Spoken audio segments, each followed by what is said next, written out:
Elə yaşamalıyam ki, öldükdən sonra da ölməyim.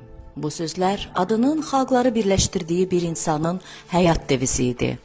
2026-cı ildə dünya böyük tatar şairi, Sovet İttifaqı qəhrəmanı Musa Cəlilin anadan olmasının 120 illiyini qeyd edir. Onun talihi Qazan, Berlin və Bakını bir-birinə bağlayan, onlarla dildə səslənən bir mərdlik simfoniyasıdır.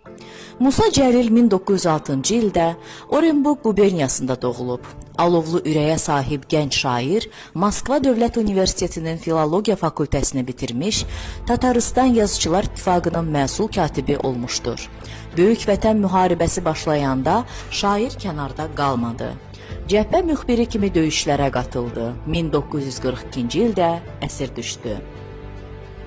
Lakin tikanlı məftillər arxasında belə mübarizəsini dayandırmadı. İdeal Ural Legionunda gizli təşkilat yaradaraq üsyana hazırlaşdı. Muabit həbsxanasının dar kamerasında onun silahı misraları idi. Onun məşhur Muabit dəftərləri silahdaşları tərəfindən həbsxanadan çıxarıldı və dözümlülüyün dünya rəmzinə çevrildi. 1944-cü ildə şair edam olundu. Lakin onun səsi heç vaxt susmadı. Musa Cəlil üçün Azərbaycan yad bir ölkə deyildi.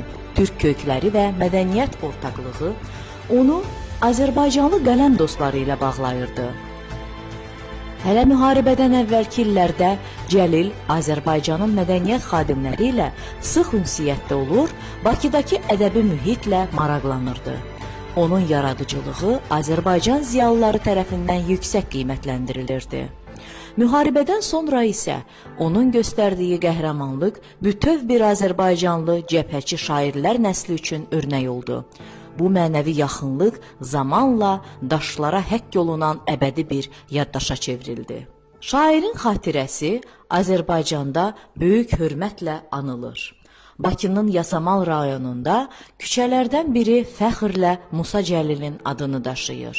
Bu sadəcə xəritədəki bir ünvan deyil, xalqlarımızın sarsılmaz dostluğunun və onun ədəbi şücaətinin təsdiqidir.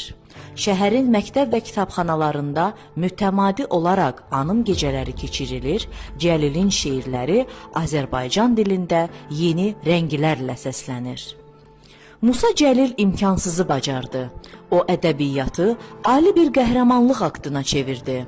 Onun poeziyası incə lirika ilə polad iradənin vəhdətidir. O sübut etdi ki, söz işgəncədən və unudulmaqdan daha güclüdür. Muabit dəftərləri silsiləsinə görə o ölümündən sonra Lenin mükafatına layiq görüldü. O həm bu mükafatı, həm də qəhrəman adını eyni vaxtda alan yeganə şairdir. Onun yaradıcılığı şərq və qərb mədəniyyətləri arasında bir mənəvi körpüdür. Musa Cəlilin 120 illiyi sadəcə keçmişdən gələn bir tarix deyil.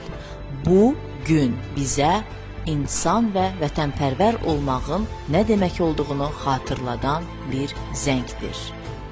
Şair ölümsüzlüyə qovuşdu və bizə öz şeirlərini mərdlik vəsiyyəti kimi qoyub getdi. Nə qədər ki, onun misraları Qazanda və Bakıda səslənir, Musa Cəlil həqiqət və azadlıq uğrunda öz əbədi döyüşünü davam etdirir.